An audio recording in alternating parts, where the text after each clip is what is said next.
Join us on this extraordinary voyage that crosses a wild country created by great forces of nature. On a railway line that took decades to build and only seconds to crush. This coast-to-coast journey will pass through magnificent mountains, a stunning sacred place that has been inspiring the Maori for centuries. The beauty of it is, in a million years, this will still be here.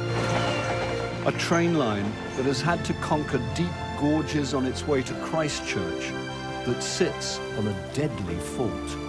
The stress to push that out is just phenomenal.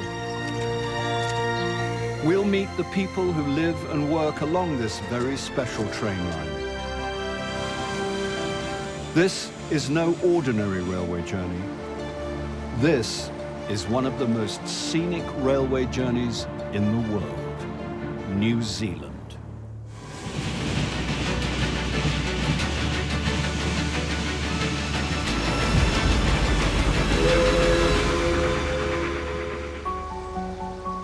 South Island, New Zealand. A dynamic land created by the collision of two great continents. A landscape still growing and on the move.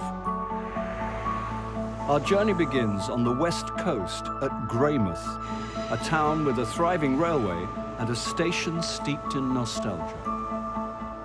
This is the starting point for our train, the Trans-Alpine. We're off to Christchurch, we hope. We hope to, yeah. I'm an onboard service manager, so my job is to look after the crew, ensure the smooth service of the train and the customer service. Everyone gets looked after. We'll close the doors around 2 o'clock. I better go and get my paperwork. To cross South Island from Greymouth to Christchurch will take 4.5 hours. From the lush lowlands, we head into the Southern Alps, through Otira tunnel to our route's highest station at Arthur's Pass.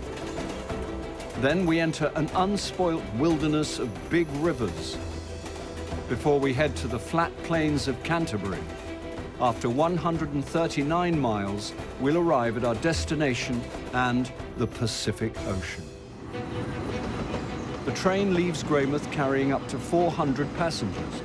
It attracts a wide range of day trippers, train buffs, and some just here to celebrate. I wanted to make it special. New Zealand is such a special place. We've been living in South Island for 6-7 years. We've been planning every year, but this year, our birthday, nothing could be better. The start of our voyage is through lush lowlands and thick forests as it follows the Grey River. This dramatic landscape was sacred to the Maori, a land they knew for hundreds of years before any Europeans arrived with their industries. We're passing the Brunner mine very shortly. This area is where the railway line first started. This was one of the 130 coal mines in the area. It was the need to transport the coal that ignited the need for a railway, as David explains. The railway was built to access the resources of the west coast, coming from the Greymouth side, and coal and gold were, from a European perspective, the keys to driving that west coast economy, and timber was not far behind. Shipping it out of Greymouth was too treacherous, but on the east coast near Christchurch, the harbour was deep enough. The railway was extended through.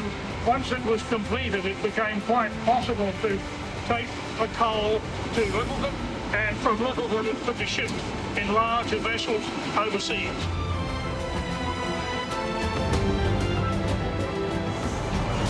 The Europeans began building the railway to connect the two coasts. But with no local knowledge, they couldn't find a low, safe route for a rail line.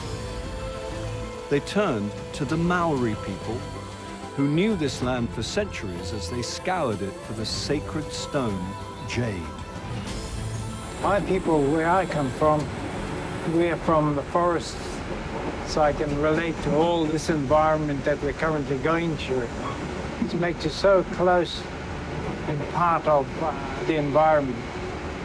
So it's very special, very special. We will always relate to nature.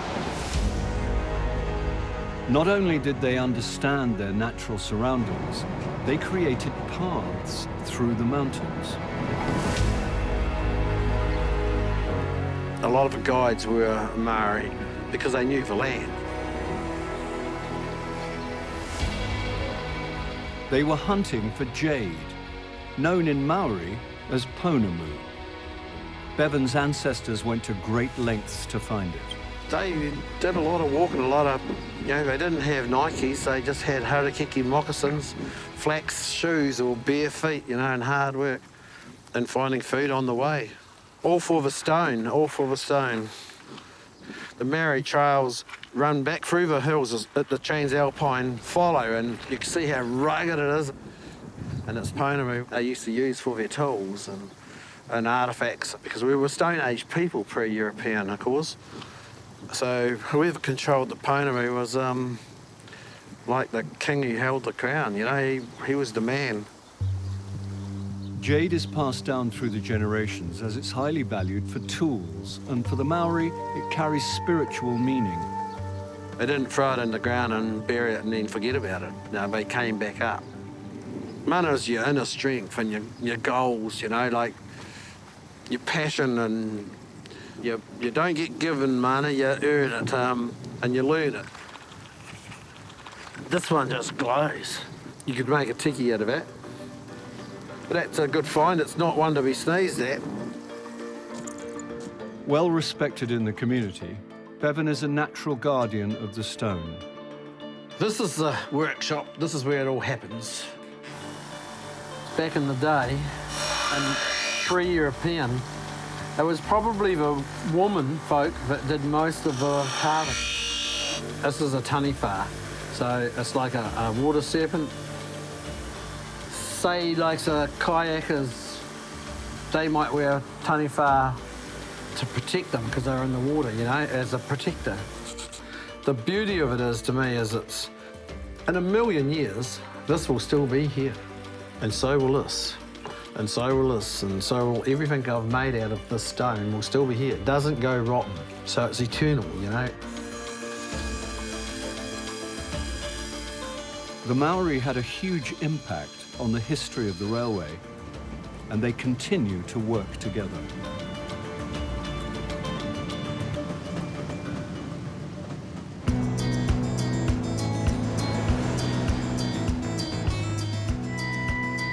On board today, Jo and her team are always busy and always know where they are. We are not far from Moana. We're picking up 8 people at Moana. It's a very popular place to stop. On my Fitbit, in the middle of summer, I had to get up to 22,000 steps just on the train. So far I've done 4.62 kilometres, and that's 14,898 steps. Yeah, so we do a lot of steps on the train. Just on cue, we pass tranquil Moana railway station on the shores of Lake Brunner.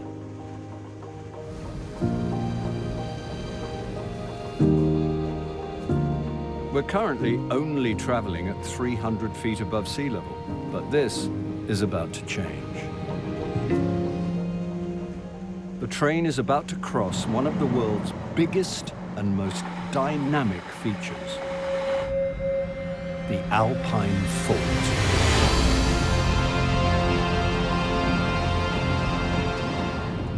It's so big, you can see it from space. For 300 miles, it runs down South Island. We're crossing the Alpine Fault Zone at the present time. We have a broad zone, probably 500 metres or so wide. It's a very active, dynamic landscape.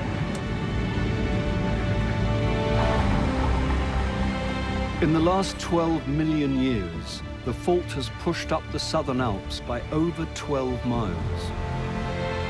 Only the fast pace of erosion has kept these magnificent mountains under 13,000 feet. All of this melds together, and it's really, I think, hugely impressive. As the train heads out of the plains, the journey enters a new landscape, the Southern Alps. Unable to go over them, the engineers had to tunnel. You've got gas from explosives, you've got rockfall, so all of that combines to make it very, very difficult.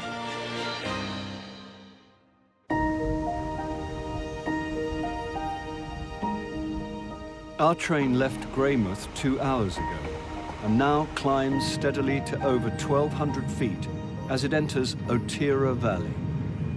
We're nearly at Kelly's Creek. Once we cross Kelly's Creek, we'll be into Otira. Population about 40 people. So what we do there is we put the bank engines on the back to prepare for our trip through the rail tunnel.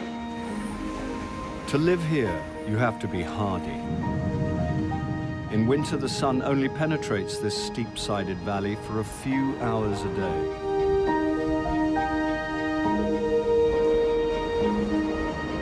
The train needs extra horsepower to cope with the next part of the railway. It was the last section of the Midland Line to be built, and probably the hardest. The Otira Tunnel. It was started in 1907. With the simplest of tools, the workers had to dig 5 miles through the mountain. 100 years ago, the conditions were not quite so good. You've got ventilation issues, you've got gas from explosives, and it'll be wet. You've got rockfall coming off the sidewalls and the crown of the tunnel, the top of the tunnel. So all of that combines to make it very, very difficult. The tunnel rises an incredible 820 feet inside the Alps. When the western and the eastern halves of the tunnel, the Otira tunnel, met, there was about 2 centimetres of displacement. So it was really, really good engineering, and the surveying was clearly of a high quality. And you need that when you're building tunnels. When it finally opened in 1923, after 16 harsh years, it was the 7th longest tunnel in the world.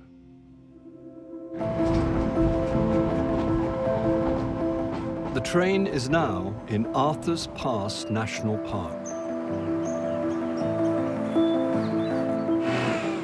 An area that has snow and ice cover even in midsummer, with over 3,000 glaciers.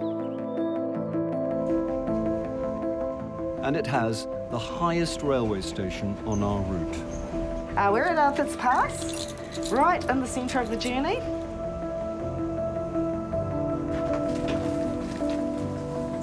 Oh, there's a gentleman I just saw down there, and he's never seen snow before, and it was beautiful the way he was just putting his fingers in the snow and just trying to feel what it feels like. Incredible. That's what's the best thing about these passengers, is that they've got no idea until they get here just how beautiful it is. The village, which is in the middle of the national park, is the only place in New Zealand that has an apostrophe in its name. Local and park ranger Pete is pretty proud of it. A few years ago, when my kids were a bit younger, we used to come out on midnight missions around the village with a black marker pen and put in apostrophes and all some signs. But now I just do it during the day. I'm not quite so scared anymore. But my kids used to love it. We get dressed up in beanies and hoods and everything so no one would recognise us, and we come out at midnight. I'll probably come along here with some paint one night and flick the apostrophe in properly. Even if it's a bit cloak and dagger at times, there's a great community spirit. With the 30 people that live in the village, most of us get on really well together. Like last night, for example, we had the local book club, which is run every month. There's anything from 6 to 13, 14 people will turn up to that, which, you know, that doesn't sound like a huge number, but it's 13 or 14 is nearly half of the population of the village.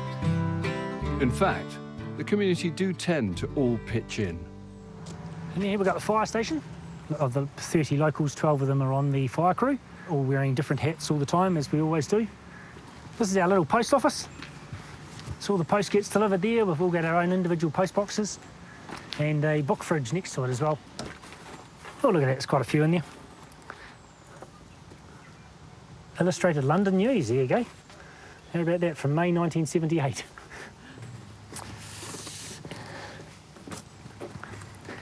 We try and, all the locals try and pick up rubbish as we go around the village. It tends to be a common thing. Even in idyllic places, you can have the odd problem resident. At Arthur's Pass, the local hooligans are above the law. They even have special protected status. These vandals are the world's only alpine parrot, the kia. The local mountain parrots, they learned how to lift them up. They sort of jiggle it up and then empty all the rubbish out and throw it all around and play with it.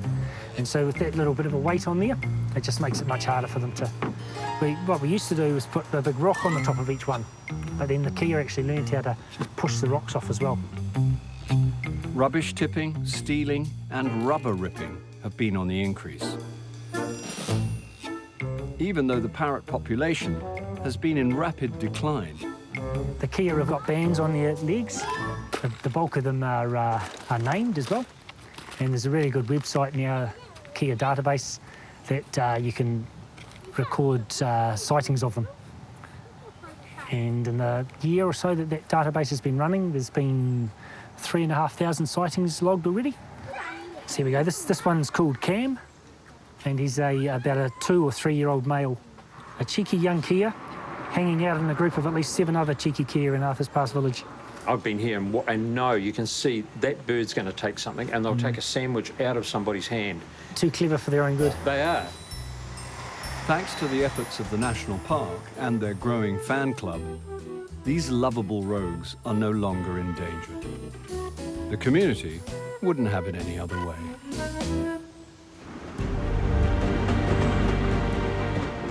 It's time to leave Arthur's Pass with 94 miles still to travel. The railway journey has crossed the great Southern Alps and is about to enter an extraordinary new region.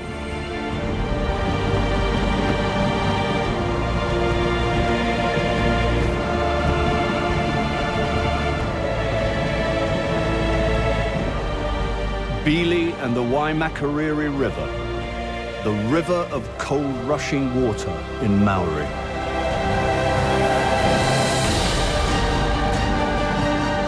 This valley was carved out by glaciers 27,000 years ago. Now, this huge braided river system continues to erode, creating this breathtaking landscape. This is incredible. I love it. You travel around the world, you go to all the different places around the world, and here at my back door is all this beautiful scenery, and thoroughly enjoyed every minute of it. The landscape here, east of the Great Divide, is dramatically different to the lush green west. We're now in the rain shadow of the mountains, a remote area that few people live in.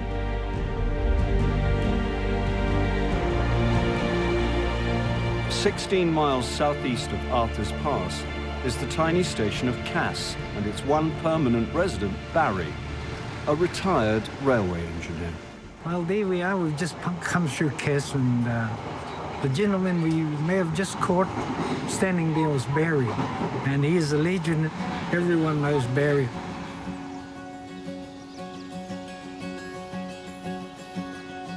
I've been living in Cass for 32 years, coming up 32 years, and I'm the sole occupant of Cass.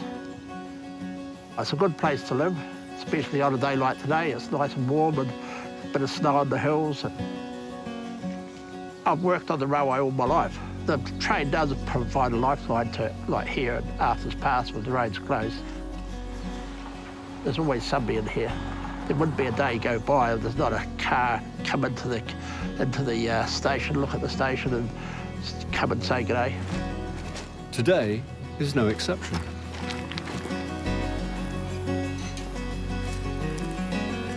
I think I found my spot. I love the contrast between the structure of the building and the curves of the landscape. It's a perfect day to create a painting.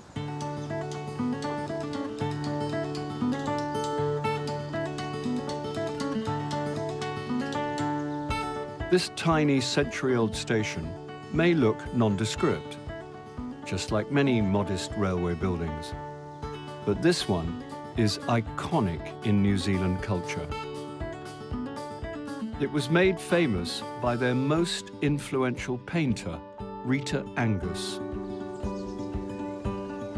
It attracts people from around the world, like Livia, originally from Brazil, now an artist in Christchurch.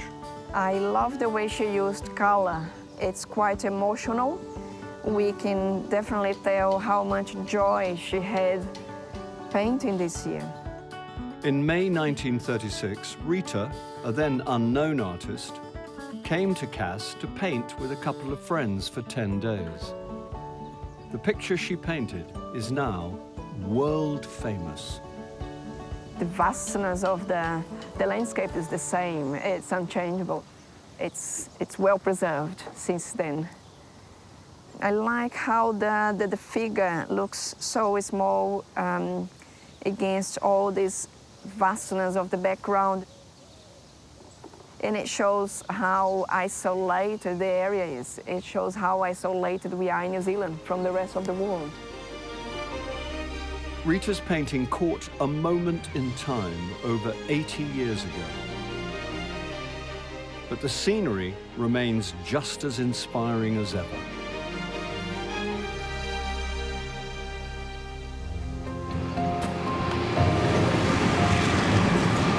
The Transalpine is now 3 hours and 15 minutes into its journey through many diverse landscapes, and ahead is no exception. The train is about to descend into a ravine so steep that the engineers called it the Fearful Gorge.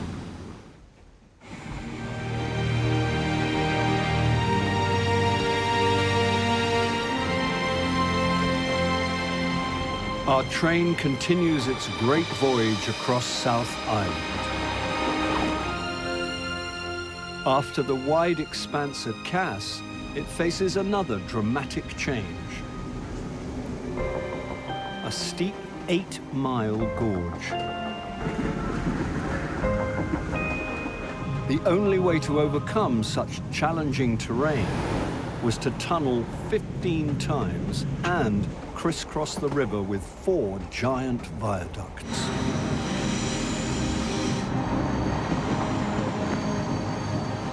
It was one of the most difficult sections of the line to build. Staircase Viaduct is a major curved structure, and it takes, as I said, the rail over Staircase Creek, and that has its pier foundations, and that really is, I would suggest, the most spectacular of the 4 viaducts we have. With no roads, they could only bring their equipment by rail and then pull it across the gully with metal ropes. The build took 2 long years, and it was so remote the workers brought their families to live there during this time. This is the tallest of the viaducts through here, and it's the only one that can be seen from the river. The rest of them are slightly further back. Ed Wicken has worked on this river for over 25 years and knows just how difficult it was to build this rail line. 72 metres from the shingle up to where the rails are. Good British engineering. And British steel, I suppose. The thing I love about this particular location is that it's an isolated place. There are no roads around here.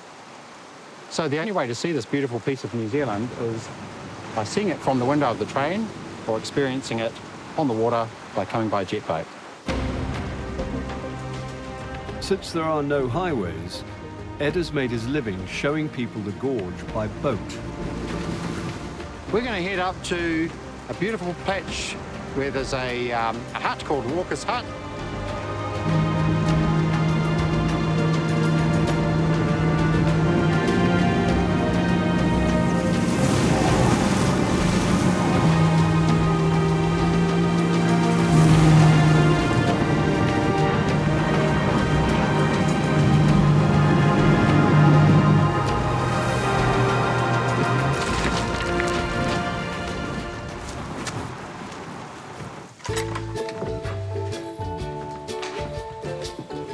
Welcome to 1960.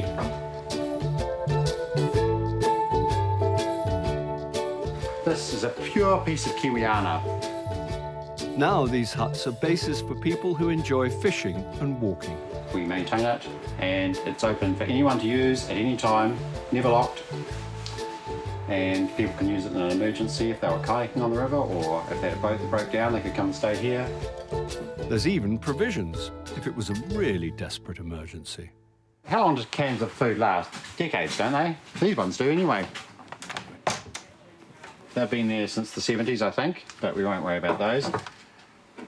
We've got Marmite. Everyone likes Marmite, except the people who don't. Black beans and chili sauce. I think this is a recent addition. This has probably only been here 5 years.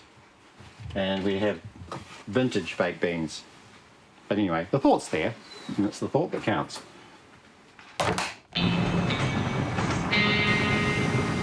The train descends 1,200 feet down the fearful gorge. Its drop in altitude is tough on the train, so it needs regular care. There is quite a bit involved in looking after the carriages. They do work through the night to make sure that the consist is ready for the next day. Everything's drained, clean, tidy. It's a 24-hour operation.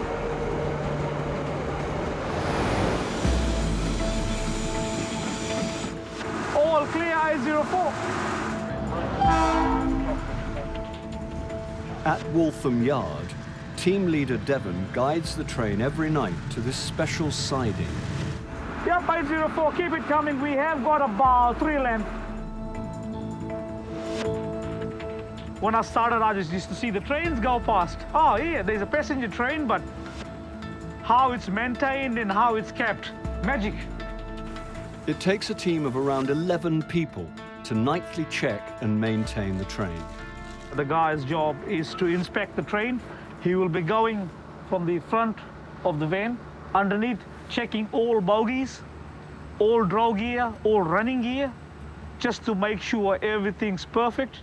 He'll check everything one way, and then coming back, he'll make sure he's done it the second time to sign it off. This big American-built DXC diesel locomotive has up to 3,300 horsepower. Once the train is refueled, the checks continue through the night. Testing, 1, 2, 3. So he's good. Yep, I can hear you loud and clear, Todd.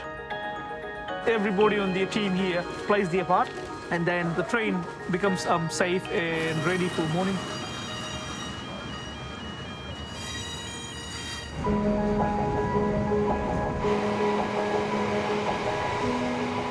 We're now on the fertile expanse of the Canterbury Plains, the largest area of flat land in New Zealand, covering 3,000 square miles. As our train heads to the coast, so does the Waimakariri River. It's 150 kilometres long. It's from a glacial melt, so it's quite unique. And we do get lots of colours in it from different season to season. In the spring, it can turn beautiful jade colours. Once again, it is a huge braided river system that carries 3 million tonnes of gravel to the sea every year. The most popular way to travel across the island in the 1920s was by steam locomotives. By the 60s, they were superseded by diesel trains. But not everyone has given up on steamies. 25-year-old inventor Sam is building his dream. This is covered up because it's all secret parts. The boiler's based on some new technology that we've been developing. It's important that we keep this to ourselves to get the foot in the door, and hopefully one day this will all be revealed. He hopes it will be a new kind of green steam train. We've maintained the shape of a conventional locomotive boiler because that's the best way to build it. But the big difference with Sam's new boiler design is that it will reduce pollution, be cheap to run, and quick to start. It's been a challenge, most exciting challenge. It took about a year to build this from the ground up, and there were lots of little things to be worked out along the way.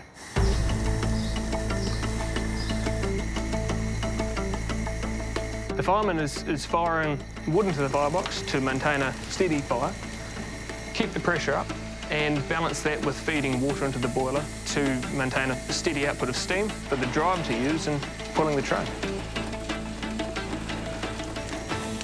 Using wood, a sustainable fuel, Sam believes his engine could be a viable option as a commuter train into Christchurch.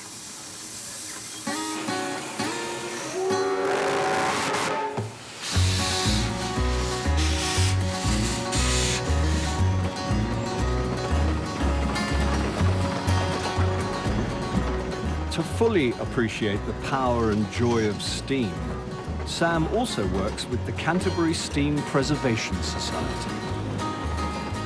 These local train enthusiasts have rescued and restored several original locomotives. So that was then when my passion for the environment and for steam came together, and what I've learned here has been instrumental to that development.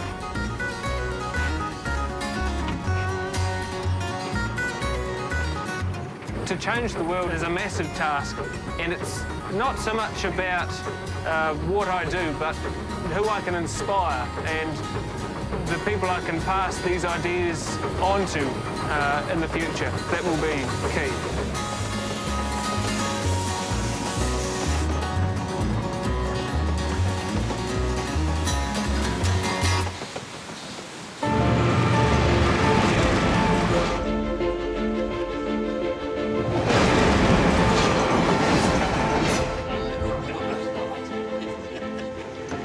So, ladies and gentlemen, just another 5 minutes before we arrive into Springfield. He's got a lovely voice, Desi, hasn't he? Oh, thanks, Jojo. When we get to Springfield, we're going to meet Heather, and Heather supplies us with all our cheese boards on board. So she supplies not only the South Island, the Transalpine, also the Coastal Pacific and the Northern Explorer in the North Island.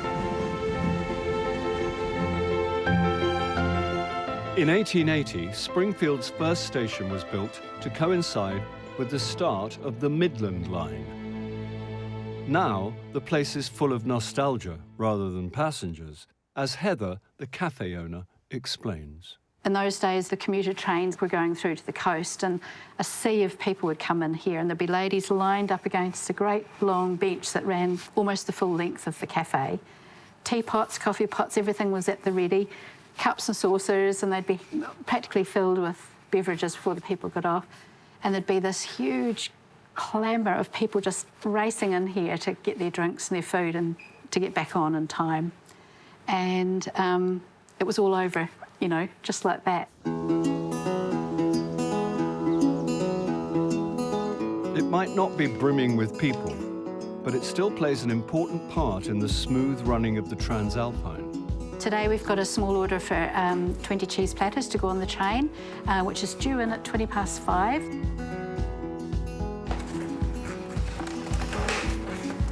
These are the cheese platters. These are the beautiful Barrows Bay cheeses that we put through in the cheese boards, and these go on board for passengers to eat.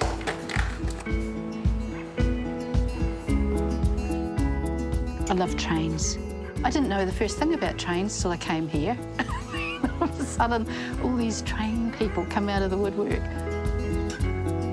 It was a stroke of luck that brought Heather here. We're walking through Darfield one morning when my boys were quite a bit younger, and my eldest son spotted a little card in the window of the real estate agent in Darfield. And he said, "Oh, look, Mum, there's a cafe. We should buy that. It's in Springfield." And we did. We just bought the business, and we never looked back. And really enjoy it, really love it. The folk that we work with in Kiwi Rail and Christchurch are just amazing.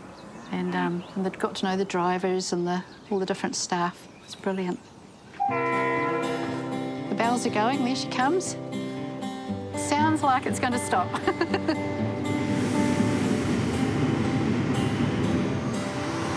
See what which door is going to open. Hi! How are you? Good, how are you? We haven't seen you for ages. You too. Thanks so much. Cheese platters, you're very welcome. Isn't it beautiful on this side? It's gorgeous. What's it doing over there? Freezing cold. Freezing cold and rain on the west coast. Yeah. Thanks, Heather. Good to see you. And then we always see how many waves we can get out of the passengers.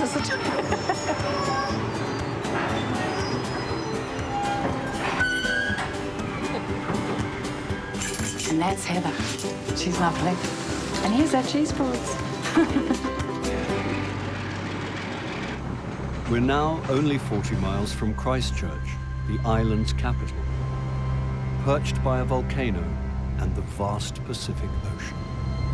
It might appear calm on the surface, but what lies beneath this land is a very different matter.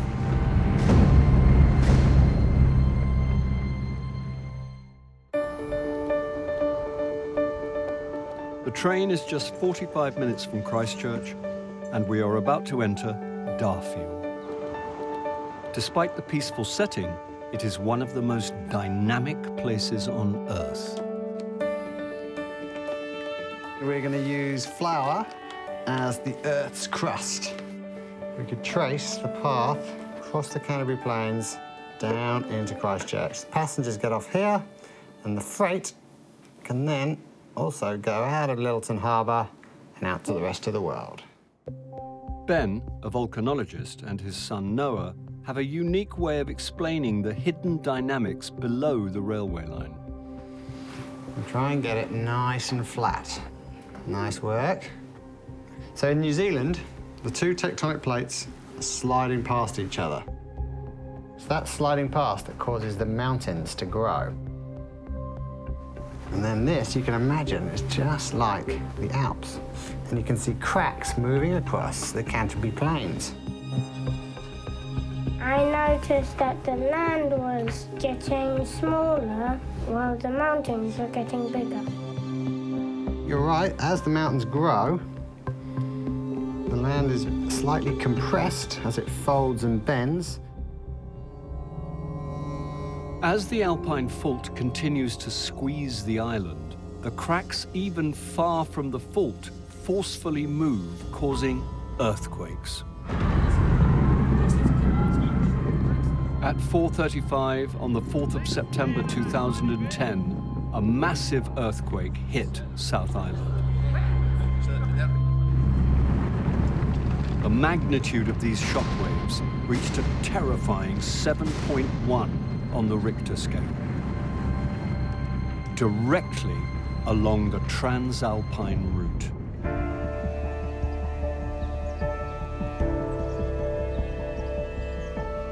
Just that bend there.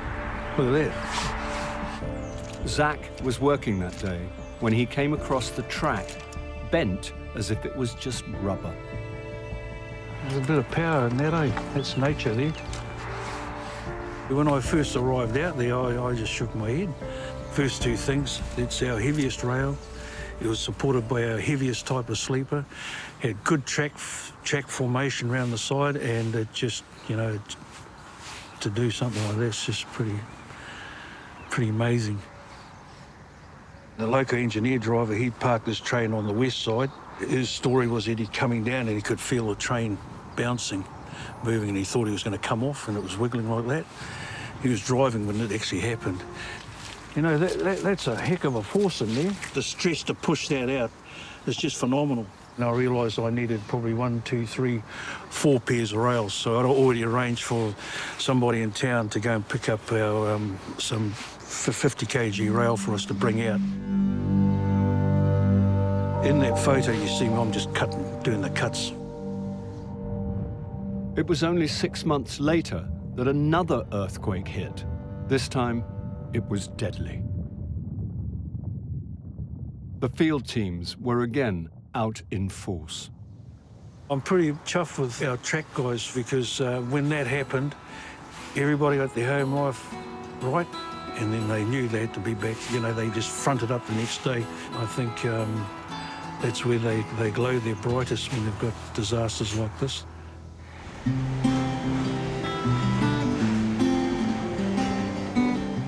The train has crossed the country in nearly 4.5 hours. Arrival into Christchurch station, approximately 10 minutes. It's gone a long way, and so have the crew. There we go, 18,892 steps for one day at work. Pretty awesome. Yeah, that's a bit of work, yeah. At 6:30, the Transalpine pulls into Christchurch station. Our journey's end. They're all smiling, they all look happy. Thank you. Give these guys a hand. We can take the train earlier than... I mean, even though it's not our job to unload, it's just a team thing, it's a communal thing. Everybody chips in. Above the city on Littleton Volcano, Ben reflects on why the raw elements and the dynamic earth are so special to the city and our train. Here we are at the end of the Transalpine. As it turns out, there is a very real hazard, and the city has experienced more than 10,000 earthquakes in the last 7 years that I've been here. Having gone through the earthquakes myself, you know, the community was incredible because it really banded together to get through these, you know, really hard times. But Christchurch is a wonderful place to live because of all these surroundings, right? Because of the ocean, because of the mountains, because of this volcano and the spectacular landscape it creates. It's definitely worth the risk to live here. Yeah, it's a wonderful place to be. Our train has traveled across a whole country and experienced diverse changes of landscape and weather. This route that tested the engineers climbs the great Southern Alps, is an inspiration to artists and train lovers.